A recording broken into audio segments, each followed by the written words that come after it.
The buzzing atmosphere of the studio filled with excitement as the crew prepared for tonight's episode of Truth Seekers, one of the most popular late-night talk shows in the country. The host, Richard Norton, paced back and forth in his dressing room, flipping through his notes one last time. Richard had built his career on challenging religious figures and mocking what he called blind faith. His sharp wit and ruthless questioning style had earned him millions of viewers who tuned in every week to watch him dismantle the arguments of priests, rabbis, and spiritual leaders of all kinds. "Hey boss, your guest tonight is different," said Tina, his head producer, poking her head through the door. "I've been watching some of his sermons online. He's not your usual fire and brimstone preacher." Richard looked up with a smirk. "Pastor William Johnson, right? The one from that big church in the city." "Yes, and he's got degrees in philosophy and theology from top universities. He's calm, thoughtful, and supposedly doesn't get rattled easily." Richard laughed and straightened his tie. "They all crack eventually. Religious folks can't handle logical arguments when pushed hard enough. Tonight won't be any different." Tina hesitated. "I don't know. There's something about him. He works in that community center too, helps kids get off the streets. The research team says his church feeds hundreds of homeless people every week." "Good deeds don't make fairy tales true," Richard replied, his voice hardening. "Remember when we had that Buddhist monk who everyone said was different? He was storming off stage within 20 minutes. Just," Tina sighed, "maybe take it easy tonight. Our ratings are great. We don't need to destroy the man." Richard's eyes narrowed. "Since when do we take it easy on Truth Seekers? That's not what our viewers tune in for." The pre-show meeting went as usual, with Richard rejecting several suggested questions for being too soft. The production team exchanged worry glances but knew better than to push back too hard. Richard had complete creative control over the show. It was part of his contract. When Pastor Johnson arrived at the studio, the staff was surprised by his humble demeanor. A tall man in his 50s with graying hair and kind eyes, he greeted everyone from the security guard to the makeup artist with genuine warmth. "Thank you for having me," he said when he finally met Richard backstage, extending his hand with a smile. "I've watched your show many times." Richard raised an eyebrow, shaking the man's hand firmly. "And you still agreed to come on? Brave man." Pastor Johnson chuckled. "I believe in honest conversation. We might disagree, but that doesn't mean we can't learn from each other."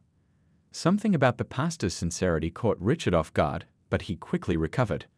"Well, don't expect me to go easy on you because you're nice." "I wouldn't want you to," Pastor Johnson replied calmly. As they took their places on set, Richard noticed for the first time that his guest seemed completely at ease, unusual for religious figures who typically arrived nervous and defensive. The show's theme music played, the lights brightened, and the audience applauded as Richard delivered his opening monologue, making his usual jokes about religion being humanity's oldest fairy tale. When the camera panned to show both men, Richard turned to Pastor Johnson with the smile his regular viewers recognized, the one that signaled he was about to go for the kill. "So, Pastor Johnson," Richard began, leaning forward slightly, "you've dedicated your life to preaching about an invisible being in the sky who somehow cares deeply about what humans do in their bedrooms, but doesn't seem too concerned about children dying of cancer. How do you reconcile that?" The question was deliberately provocative, designed to throw the pastor off balance from the start. The audience grew quiet, some shifting uncomfortably in their seats. Pastor Johnson took a deep breath and smiled. Instead of the defensive reaction Richard expected, there was a look of thoughtful consideration on the man's face. Something told Richard that tonight's show wasn't going to go according to plan. The studio lights felt hotter than usual as Richard waited for Pastor Johnson's response. In the past, this opening question had sent religious guests into defensive spirals, but the pastor just nodded thoughtfully. "That's a fair question," Pastor Johnson said, his voice calm and steady. "I've asked it myself many times." Richard blinked, caught off guard by the honest admission. "You see," the pastor continued, "faith isn't about having all the answers. It's about finding meaning even when life doesn't make sense. When I visit a mother who's lost her child to illness, I don't go with easy answers. I go with presence. Sometimes just being there matters more than explaining why." Richard leaned forward. This wasn't going as planned. "But that's my point. If your God is all-powerful and loving, why would he allow that child to die in the first place? Isn't it more honest to admit the universe is random and uncaring? The audience was unusually quiet, hanging on every word of the exchange. You know, Pastor Johnson said, during the civil rights movement, my grandfather was beaten for trying to vote. His church was burned down. But every Sunday, that community gathered, sometimes in living rooms, sometimes in fields, and they sang and prayed together. That's just people finding comfort in shared delusion, Richard countered. Pastor Johnson shook his head. Those prayers and songs gave people strength to face fire hoses and police dogs the next day. Faith wasn't escape from reality, it was fuel to change reality. Richard shifted in his chair. But how can black Americans embrace a religion that was used to justify slavery? Slave owners quoted the Bible to keep people in chains. For the first time, a flash of emotion crossed the pastor's face, and abolitionists quoted it to break those chains. The same book that was misused to oppress was correctly used to liberate. When my people read about Moses leading his people out of bondage, we saw ourselves in that story. We still do. The audience murmured. Several people nodded. Richard tried a different angle. Let's talk science then. How can an educated person in the 21st century believe in miracles and talking snakes? Pastor Johnson smiled. I have a degree in physics, you know. Science explains how the universe works, the mechanisms and processes. Faith asks why we're here and how we should live. They're different questions. But religious people make claims about reality that contradict science, Richard pressed. Some do, the pastor acknowledged. I don't. The Bible isn't a science textbook. It's a collection of stories that show us something about human nature and our relationship with the divine. Reading Genesis as a scientific account misses the point entirely. Richard was growing frustrated. The pastor wasn't following the script of getting defensive or angry. You're avoiding the hard questions, he said sharply. Let's be specific. Do you believe a man named Jesus literally rose from the dead? The audience tensed at Richard's increasingly aggressive tone. I do, Pastor Johnson said simply. But I understand why you don't. That's okay. It's not okay, Richard shot back. It's irrational. And when people believe irrational things, they make harmful decisions based on those beliefs. Pastor Johnson nodded. People certainly can use religion to justify terrible things. They've also used atheism, nationalism, and economic theories the same way. The problem isn't faith, it's human beings using any available ideology to gain power over others. Richard's producer was making frantic signals from offstage. This segment was going longer than planned, but the ratings monitor showed viewers weren't changing channels. In fact, social media was lighting up with comments about the unusual exchange. We need to take a break, Richard announced, looking directly at the camera. When we come back, I want to ask Pastor Johnson about something more personal, how his faith held up when he faced his own tragedy. As the on-air light dimmed, Richard turned to his guest. You're not what I expected, he admitted quietly. Pastor Johnson's eyes crinkled at the corners. Most people aren't when you really listen to them. The makeup team rushed in for touch-ups, but Richard waved them away, deep in thought about what question to ask next. Something told him that his usual tactics wouldn't work tonight. For the first time in years, he felt genuinely curious about what his guest might say. When the show returned from commercial break, the atmosphere in the studio had changed. The audience, usually eager for Richard's cutting remarks, now leaned forward with genuine interest. Richard himself seemed different, less the entertainer going for laughs and more like a journalist seeking answers. Welcome back to Truth Seekers, Richard said, his voice noticeably softer than before. We're talking with Pastor William Johnson tonight about faith, reason, and the big questions. He paused, shuffling the note cards in his hands. The research team had prepared their usual ammunition, embarrassing contradictions from religious texts, statistics about religious hypocrisy, and personal information they'd dug up on the pastor. Richard glanced at the top card and felt a sudden weight in his chest. My team is very thorough, Richard began, his tone changing. They research all my guests extensively, and they found something about you that I wasn't sure if I should bring up. Pastor Johnson's expression remained open, though a flicker of something, concern, perhaps, crossed his face. 8 years ago, Richard continued, you lost your teenage daughter in a car accident. A visible hush fell over the studio. Even the camera operators froze. This kind of personal attack wasn't unusual for the show, but something about targeting this particular man felt different. My researchers tell me she was driving home from a youth group meeting at your church when a drunk driver hit her car. Richard's voice had none of its usual mockery. She died at the scene. Pastor Johnson closed his eyes briefly, then opened them. The pain was evident, but so was something else, a deep steadiness. That's correct, he said quietly. Richard leaned forward. I have to ask, and I'm not trying to be cruel here, but where was your God when your daughter needed him? How did you continue preaching after that? The question hung in the air. The studio was completely silent. I didn't, Pastor Johnson finally said. Richard looked surprised. You didn't what? I didn't continue preaching, not for almost 2 years. The pastor folded his hands in his lap. When we buried my daughter, something in me broke. I stood in front of her grave and felt nothing. No God, no comfort, no purpose. Just emptiness. Richard hadn't expected this level of honesty. So you lost your faith? I lost everything, Pastor Johnson said.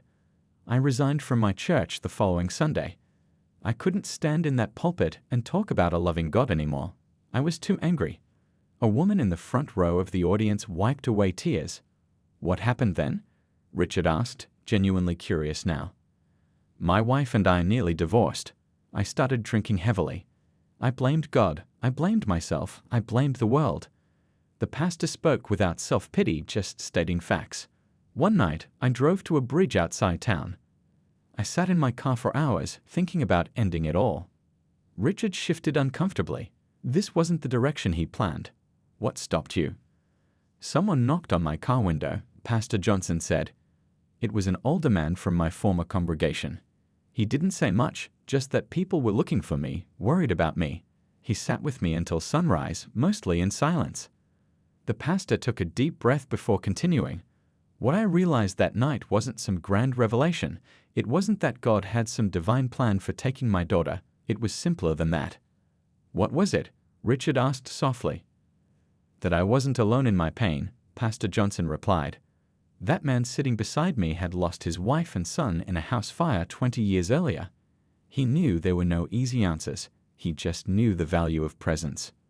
Richard nodded slowly. For once, he wasn't thinking about ratings or his next clever comeback. The thing is, Pastor Johnson continued, people think faith is about having all the answers. It's not. It's about continuing to live meaningfully even when faced with questions that have no answers. But how did you go back to preaching after that? Richard asked. I didn't go back to preaching the same message, Pastor Johnson said. I couldn't talk about a God who fixes everything anymore. Instead, I began speaking about a God who suffers with us, who knows what it means to lose a child. Richard glanced toward the producer, who was frantically signaling for another commercial break. But for the first time in the show's history, Richard ignored her. Tell me more, he said to Pastor Johnson, setting his notes aside completely. The show's director was frantically waving from offstage, mouthing commercial break, but Richard held up his hand in a subtle gesture to wait. The usual rhythm of the program had been broken, and nobody, not the crew, not the audience, and certainly not Richard himself, wanted to interrupt this moment. So you returned to preaching, but with a different message, Richard said, leaning forward in his chair. What changed for you? Pastor Johnson took a deep breath. After my daughter's death, I spent months angry at God, at the drunk driver, at myself for letting her go to that youth meeting that night.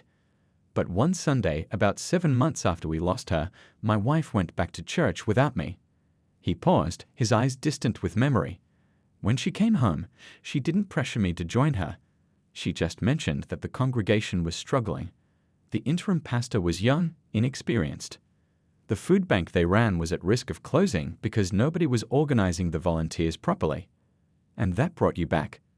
Richard asked, sounding genuinely curious. Not at first, Pastor Johnson said with a slight shake of his head. But a week later, I drove to the church building in the middle of the day when nobody was there. I sat in that empty sanctuary for hours, remembering how my daughter used to run down the aisles as a little girl. The studio was completely silent now. Even the usual shuffling and coughing had stopped. There was a moment, and I don't know how to explain this in a way that will make sense to you, when I felt something shift. Not a voice or a vision, nothing dramatic, just a question in my own mind. What if your pain could help someone else? Richard, who would normally have jumped in with a skeptical comment, remained quiet. The next day, I went to the food bank, didn't preach, didn't pray. Just started organizing boxes of canned goods. Pastor Johnson smiled faintly at the memory. An older woman who'd been volunteering there for years saw me and burst into tears.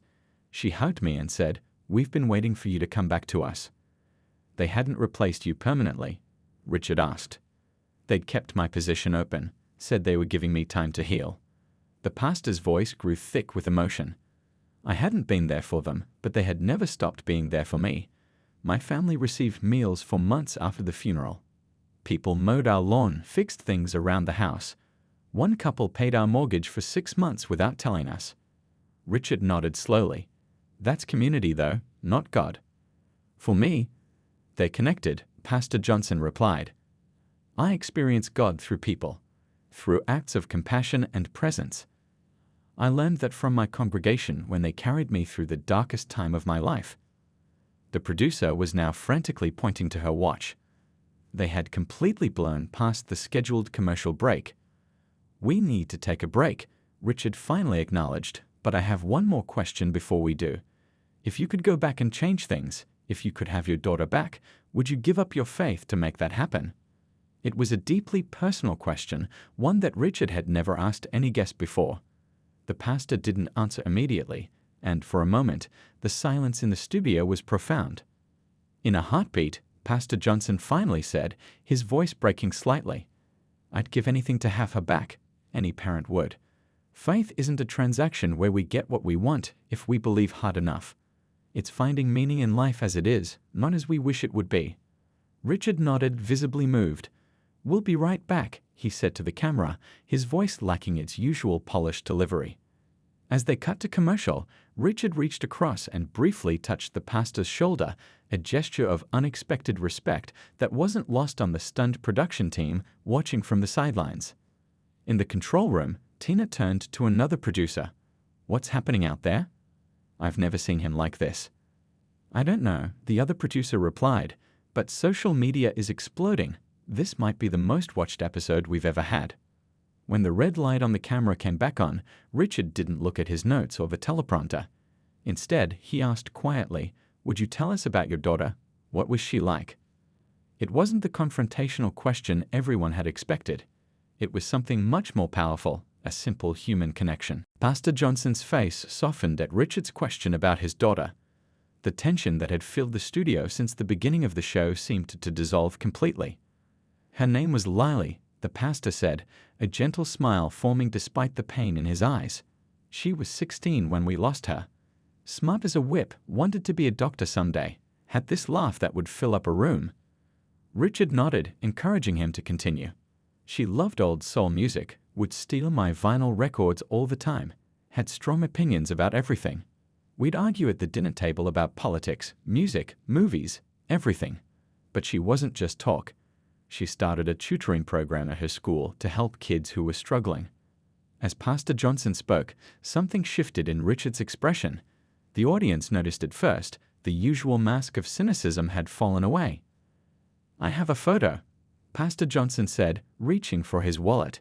He pulled out a small worn picture and handed it to Richard. "That's her graduation from middle school." Richard looked at the photo, a beaming young girl with her father's eyes and bright smile. He handed it back carefully. "She looks like you," he said quietly. "That's what her mother always said." Pastor Johnson tucked the photo away carefully. "You know, the hardest part wasn't just losing her. It was losing the future we'd imagined. The college graduation we'd never attend, the wedding we'd never see, the grandchildren who would never be born." Richard was silent for a moment. Then, surprising everyone, himself included, he said, "I lost someone too." The words seemed to escape before he could stop them. In 15 years of broadcasting, Richard had never shared personal details about his life. "My mother," he continued, his voice uncharacteristically hesitant. "I was 14. Cancer. It was quick." Pastor Johnson nodded, understanding. She was religious, Richard said, very religious. Prayed every day during her treatment. I prayed too, even though I wasn't sure I believed. When she died anyway, he shrugged, leaving the sentence unfinished. That's when you stopped believing, Pastor Johnson said. It wasn't a question. Yeah, Richard looked down at his hands. I decided that if God existed, he was either cruel or powerless. Either way, not worth my time. The audience sat in stunned silence. This wasn't the Richard Norton they knew from TV, the confident, sarcastic host who tore apart his guests with razor-sharp wit.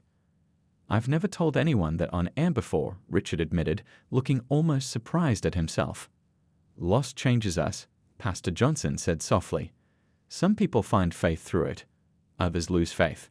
Both reactions make sense to me. Richard checked his watch, suddenly aware they were running out of time. We have about 3 minutes left, he said.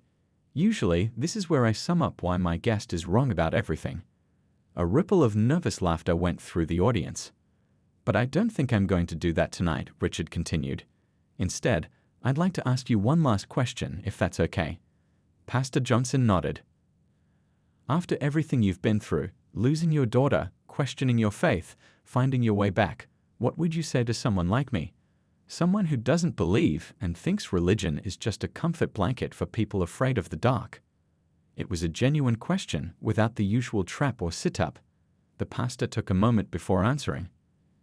I'd say that we're all trying to make sense of a world that can be beautiful one moment and brutal the next, he replied. Faith isn't about certainty, it's about hope. It's about believing that love matters, that our choices matter, that there's meaning even in suffering. He paused, looking directly at Richard. And I'd say that many of the things you value, reason, truth, compassion, those aren't just intellectual concepts. They're sacred in their own way. You might not use the word God, but when you stand up for what's true and right, when you question and seek answers, you're engaging with something beyond yourself. Richard sat quietly, absorbing the words. For once, he didn't have a quick comeback. We're out of time, he finally said, turning to the camera. I want to thank Pastor William Johnson for joining us tonight for what has been a different kind of conversation than we usually have on this show. He turned back to his guest. Thank you for your honesty. Thank you for listening, Pastor Johnson replied simply. As the show's theme music began to play and the credits rolled, neither man made a move to leave. The cameras continued to film as they sat talking quietly, two people from different worlds finding unexpected common ground in shared loss. The morning after the show aired, Richard woke up to his phone buzzing nonstop. Texts, calls, and notifications flooded in faster than he could process them. Rolling over in bed, he grabbed his phone and squinted at the screen. There were missed calls from the network executives, his agent, and dozens of journalists. What in the world? He muttered, scrolling through his messages. He clicked on a text from Tina, his producer. You might want to turn on the news. We've gone viral. Richard fumbled for the remote and turned on his TV.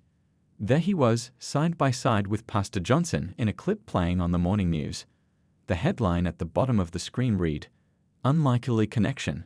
Atheist HOST and PASTO find common ground. Last night's episode of Truth Seekers took an unexpected turn, the news anchor was saying, when host Richard Norton, known for his harsh criticism of religious figures, shared his own story of loss while interviewing Pastor William Johnson. The exchange has been viewed over 5 million times online since last night. Richard sat up straight, fully awake now. This wasn't the kind of coverage his show usually received. Normally, headlines focused on which guest he'd destroyed or demolished with his arguments. His phone rang again. This time he answered. Have you seen the numbers? Tana's excited voice came through the speaker. Last night's episode had the highest ratings in the show's history, and the online clips are being shared everywhere. I'm seeing that, Richard said, still trying to process it all. What are people saying? It's mixed, Tina replied. Some of your hardcore fans are upset, saying you went soft. But we're getting thousands of messages from people who never watched the show before. They're saying it was the most honest conversation about faith and doubt they've ever seen on television. After taking a shower and getting dressed, Richard headed to a coffee shop down the street from his apartment. He needed caffeine and time to think. As he walked in, he noticed people glancing at him, some whispering to each other. This wasn't unusual. He had been recognized in public for years. What was different was the way they looked at him, not with the usual mix of excitement or disdain, but with something like curiosity. The barista smiled as he approached. "Your usual, Mr. Norton?" "Yes, thanks," he replied, reaching for his wallet. "It's already been paid for," she said, nodding toward an older woman sitting by the window. "That lady over there took care of it." Richard looked over confused. The woman gave him a small wave. "She said your show last night helped her talk to her son again," the barista explained quietly. "They haven't spoken in years because of different beliefs." Richard walked over to the woman's table. "Thank you for the coffee," he said awkwardly. "No, thank you," she replied, her eyes warm. "My son stopped talking to me when he became an atheist. He thought I'd judge him. After watching your show together last night, he called me for the first time in 3 years." Richard didn't know what to say. His show had always been about winning arguments, not bringing people together. Back at the studio later that day, the atmosphere was electric.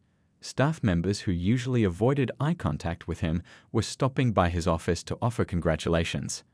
The network president had called, asking for a meeting to discuss expanding this new direction.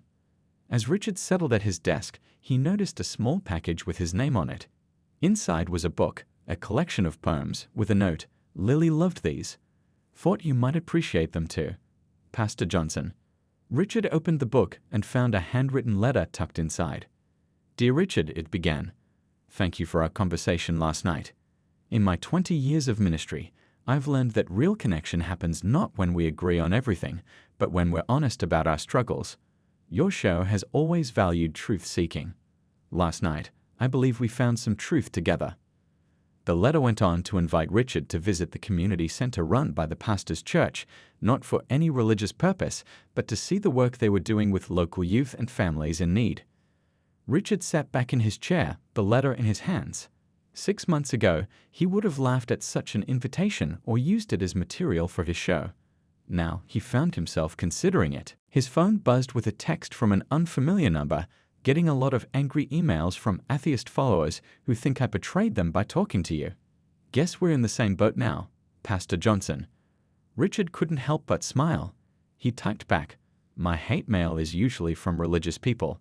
This is a nice change of pace." He looked at the growing pile of messages and media requests on his desk. Everyone wanted to know what this meant for the future of his show, for his brand as a hardline atheist commentator. The truth was, he didn't know himself. What he did know was that for the first time in years, he'd had a genuine human connection on his show, not a performance, not a debate to win, but a real conversation. And something about that felt more honest than anything he'd done before. 6 months had passed since that life-changing interview. The autumn air was crisp as Richard stood at the entrance of the community center, watching children play basketball in the small court outside.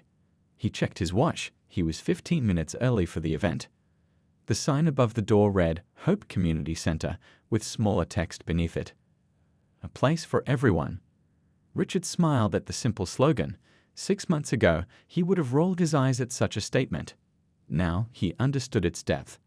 "There you are," Pastor Johnson called out, walking across the parking lot with a stack of papers under his arm. "Thought you might back out at the last minute." Richard shook his head. "Not a chance. Besides, I'm told there will be cake." They'd both laughed, the easy friendship between them still surprising to anyone who knew their history. Inside, volunteers were setting up chairs in a large room. Photos lined the walls, community members of all ages, working together on various projects. Richard spotted a particular photo and walked over to it. The image showed a group of teenage volunteers painting a mural, with Lily, the pastor's daughter, in the center, her smile bright and infectious. "She started this place," Pastor Johnson said, coming to stand beside Richard. "It was her idea, back when she was 14. Said the neighborhood needed somewhere safe for kids to go after school." Richard nodded. She was right. Today would have been her 22nd birthday, the pastor added quietly. Richard put his hand on the older man's shoulder, a gesture that would have been unimaginable months ago. "She'd be proud of what you've built here." People began filing into the room, families from the neighborhood, church members, and others who'd heard about the event. Richard recognized some faces from his show's production team, including Tina, who waved from across the room. At 7 o'clock, Pastor Johnson stepped up to the microphone at the front of the room. "Thank you all for coming tonight," he began. "As many of you know, we're here to launch something special, something that bridges divides instead of creating them." He gestured for Richard to join him. Richard walked up, feeling strangely nervous. He'd spoken to millions of people on television, but found himself anxious before this small crowd. 6 months ago, Pastor Johnson continued, "This man and I met as opponents on his talk show. I was the religious pastor, he was the atheist host. We were supposed to argue and leave as enemies. That's not what happened." Richard took the microphone. "Instead, we found common ground," he said. "Not in our beliefs, we still disagree on plenty, but in our shared humanity. In our experiences of loss, in our questions about meaning, and in our desire to make this community better." He looked out at the diverse faces watching him, some skeptical, some curious, all attentive. "Today, we're launching the Lily Johnson Foundation," Richard announced. "A non-religious organization that will support this community center and start similar centers in other neighborhoods. Places where people can come together across differences of faith, background, and belief." Someone in the audience called out, "Did you find religion, Richard?" It was a question he'd been asked constantly since the famous interview. He smiled. "No, I didn't, and Pastor Johnson hasn't become an atheist either. But we both found something else, that you don't have to agree on everything to work together on things that matter." After the speeches and the cake, which was, as promised, excellent, Richard found himself talking with a teenage boy who looked vaguely familiar. "You're the kid who runs the tutoring program here, right?" Richard asked. "I've seen you in the newsletter." The boy nodded. "Yeah. I started coming here after my dad left. Was really angry at the world, didn't believe in anything good anymore." "I know that feeling," Richard said quietly. "Pastor Johnson helped me out a lot," the boy continued. "Never pushed church on me or anything. Just listened. But you know what really changed things for me? Watching your interview with him. Seeing two people who completely disagree still respect each other. That messed me up in a good way." Later that evening, as Richard helped stack chairs, a local news crew arrived to cover the foundation launch. The reporter approached him with a microphone. "Richard Norton, your career was built on confrontation and debate. Now you're partnering with a pastor you once would have mocked. What would you say to viewers who think you've sold out your atheist principles?" Richard thought for a moment before answering. "I'd say that principles matter. Truth matters. And I haven't changed my mind about the big questions of God and faith. But I've learned something more important, that being right isn't the same as doing right. We can disagree about the universe and still agree on how to treat each other in it." As he drove home that night, Richard thought about how much had changed. His show had evolved too, less mockery, more genuine conversation. Some old viewers had left, but new ones had arrived, drawn to the authentic exchanges. His phone buzzed with a text from Pastor Johnson. "Could work today. Lily would have loved it." Richard smiled and typed back, "Same time next week. I still need to beat you at basketball." The unlikely friendship between the atheist host and the black pastor had become something neither man expected, a bridge between worlds that had seemed impossibly far apart. Not because either had changed their core beliefs, but because they had both recognized something more fundamental, the power of human connection across the deepest divides.